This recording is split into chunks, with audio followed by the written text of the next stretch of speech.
जरा सोचिए, एक ऐसा भारत जो छोटे छोटे राज्यों में बटा है, हर कोई सत्ता के लिए एक दूसरे से लड़ रहा है, और इसी उथल पुथल के बीच एक राजवंश ने एक ऐसा सपना देखा जो उस वक्त लगभग नामुमकिन सा लगता था। एक अखंड साम्राज्य का सपना। जी हाँ, आज हम उसी हरेक वंश की कहानी जानने वाले हैं, वो कहानी जिसने भारत के पहले महान एम्पायर की नींव रखी।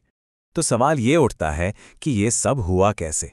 आखिर वो कौन सी स्ट्रैटेजीज थीं, वो कैसा एम्बिशन था जिसने ना सिर्फ भारत का नक्शा बदला बल्कि इतिहास का रुख ही हमेशा के लिए मोड़ दिया। चलिए आज इसी दिलचस्प कहानी को परत दर परत समझते हैं। तो चलिए टाइम मशीन में बैठते हैं और सीधे चलते हैं 6ठी शताब्दी ईसा पूर्व के भारत में। ये वो दौर था जब पावर गेम अपने पीक पर था। 16 महाजनपद मतलब 16 पावरफुल किंगडम्स एक दूसरे पर हावी होने की रेस में लगे हुए थे। समझिए, एक बहुत बड़ी पॉलिटिकल चेस बोर्ड बिछी हुई थी। अच्छा, एक तरफ तो ये पॉलिटिकल बैटल्स चल रही थीं, लेकिन दूसरी तरफ सोसाइटी में भी एक बड़ा बदलाव आ रहा था। बौद्ध और जैन धर्म जैसे नए आइडियाज समाज में फैल रहे थे, और इसी पॉलिटिकल और आइडियोलॉजिकल केओस के बीच एक किंगडम था जो चुपचाप अपनी ताकत बढ़ा रहा था, और वो था मगध, जो बहुत जल्द इतिहास लिखने वाला था। अब देखिए, हर बड़ी बिल्डिंग का एक आर्किटेक्ट होता है, राइट? तो मगध साम्राज्य की इस ग्रैंड बिल्डिंग का आर्किटेक्ट था बिंबिसार, एक ऐसा रूलर जिसने सिर्फ बड़े बड़े सपने नहीं देखे बल्कि उन सपनों को हकीकत में बदलने का पूरा ब्लूप्रिंट तैयार किया।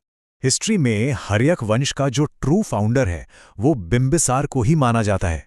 और सबसे हैरान करने वाली बात, बुद्धिस्ट टेक्स्ट के मुताबिक जब वो गद्दी पर बैठा तो उसकी उम्र पता है कितनी थी?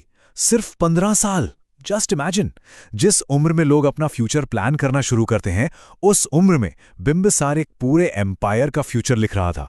तो बिंबिसार की सक्सेस का सीक्रेट क्या था? उसकी 2-pronged स्ट्रैटेजी। एक तरफ थी मैरिज पॉलिसी। उसने कोसल, लिच्छवी और मद्र जैसे बड़े किंगडम्स में शादी करके स्ट्रेटेजिक अलायंसेस बनाए। इससे ना सिर्फ उसके बॉर्डर सिक्योर हुए बल्कि उसे काशी जैसा इंपॉर्टेंट एरिया भी मिल गया। और दूसरी तरफ, जहां डिप्लोमेसी काम नहीं आई, वहां उसने अपनी वॉर पॉलिसी का इस्तेमाल किया। मतलब कूटनीति और ताकत का एक परफेक्ट कॉम्बिनेशन। अब सवाल यह है कि उसकी जीत का असली मतलब क्या था? देखिए, अंग को जीतना सिर्फ जमीन पर कब्जा करना नहीं था। असली खेल था ट्रेड रूट्स पर कंट्रोल पाना, वो रास्ते जहां से पैसा आता था, जहां से इकोनॉमी चलती थी। एसेंशियली उसने मगध की तिजोरी की चाबी ही अपने हाथ में ले ली थी, और पैसा ही तो किसी भी एम्पायर की असली पावर होती है। तो बिंबिसार ने तो फाउंडेशन रख दिया, लेकिन उस फाउंडेशन पे एक बुलंद इमारत खड़ी की उसके बेटे अजातशत्रु ने, और ये अपने पिता से भी ज्यादा अग्रेसिव और एम्बिशियस था। इसने मगध के एक्सपेंशन को आप कह सकते हैं एक तूफानी रफ्तार दे दी। उसके एम्बिशन की सच में कोई सीमा नहीं थी। सोचिए, सत्ता के लिए उसने अपने पिता को ही जेल में डाल दिया, और फिर उसने उस वक्त के सबसे पावरफुल रिपब्लिक वज्जी संघ के खिलाफ एक जंग छिड़ी, जो 1 या 2 साल नहीं, पूरे 16 साल चली। 16 years। ये उसकी जिद और रूथलेसनेस का एक बड़ा एग्जाम्पल था। और सुनिए, ये कोई नॉर्मल लड़ाई नहीं थी। अजातशत्रु ने ऐसे डिस्ट्रक्टिव वेपन्स का इस्तेमाल किया जो उस जमाने के हिसाब से आउट ऑफ दिस वर्ल्ड थे, जैसे कि रथ मुशल। सोचिए, एक चैरियट जिसमें तेज धार वाले ब्लेड्स लगें जो दुश्मनों को काटता हुआ आगे बढ़ता है। और फिर महाशिलाकंटक, बेसिकली एक जाइंट कैटapult जो किलों की दीवारों पर बड़े बड़े पत्थर फेंकता था। ये उस जमाने के टैंक्स और आर्टिलरी थे, लिटरली। लेकिन अजातशत्रु सिर्फ एक वॉरियर नहीं था, वो विजनरी भी था। उसने क्या किया? पाटलीग्राम नाम के एक छोटे से गांव को फोर्टिफाई किया, मतलब उसकी किलेबंदी की।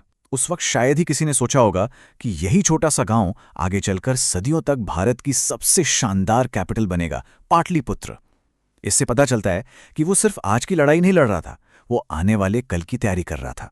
बिंबिसार और अजातशत्रु ने हर्यक वंश को जिस ऊंचाई पर पहुंचाया था, अनफॉर्चुनेटली वो मोमेंटम हमेशा कायम नहीं रह सका। और जैसा कि हर बड़ी कहानी में होता है, इस एम्पायर के फॉल का चैप्टर भी शुरू होने वाला था। तो ये डिक्लाइन हुआ कैसे? देखिए, अजातशत्रु के बाद उदयन ने कैपिटल को पाटलिपुत्र शिफ्ट करके एक स्मार्ट मूव तो किया, लेकिन उसके बाद जो रूलर्स आए, जैसे अनिरुद्ध और नागदशक, वो इतने केपेबल नहीं थे। वो इस लेगेसी को संभाल नहीं पाए। अब महल में ही साजिशें होने लगीं। पावर स्ट्रगल ने डायनेस्टी को अंदर से खोखला कर दिया। और फाइनली जो लास्ट रूलर था नागदशक, उसे उसी के एक मिनिस्टर ने गद्दी से हटा दिया और इसी के साथ इस वंश का अंत हो गया। तो हर्यक वंश का राज तो खत्म हो गया, लेकिन उनकी कहानी खत्म नहीं हुई। इनफैक्ट उन्होंने इंडियन हिस्ट्री पर एक ऐसी छाप छोड़ी है जो आज तक मिट नहीं पाई। उनकी जो असली लेगेसी है वो उनके रूल से कहीं ज्यादा बड़ी है। तो फिर सवाल वही है, आखिर हर्यक डायनेस्टी इतनी इंपॉर्टेंट क्यों थी? उन्होंने ऐसा क्या खास किया जिसकी गूंज आने वाली सदियों तक सुनाई देती रही? इसका जवाब है उस ब्लूप्रिंट में जो वो पीछे छोड़ गए। समझिए, वो पहले थे जिन्होंने भारत में एक इंपीरियलिस्ट पॉलिसी शुरू की।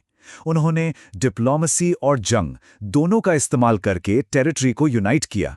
उन्होंने पाटलिपुत्र को एक स्ट्रेटेजिक पॉलिटिकल सेंटर बनाया, एक स्ट्रॉन्ग मिलिट्री और एडमिनिस्ट्रेटिव फ्रेमवर्क डेवलप किया, और सबसे बड़ी बात, उन्होंने रिलीजियस टॉलरेंस प्रैक्टिस की, बौद्ध और जैन दोनों धर्मों को सपोर्ट किया। तो इसको आप ऐसे देख सकते हैं, हर्यक वंश वो लॉन्च पैड था जिसने इंडिया के इंपीरियल ड्रीम को उड़ान दी। स्टेप 1, हर्यक वंश ने फाउंडेशन तैयार किया। स्टेप 2, शिशुनाग और नंद वंश ने उस पर आगे काम किया।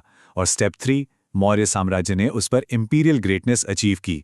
सीधी सी बात है, हर्यक वंश के बिना शायद चंद्रगुप्त मौर्य की कहानी भी वैसी नहीं होती जैसी हम आज जानते हैं।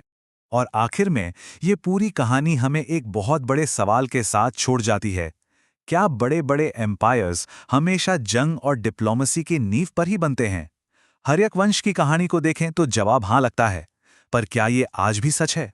ये एक ऐसा सवाल है जिसका जवाब इतिहास हमसे बार बार सोचने को कहता है।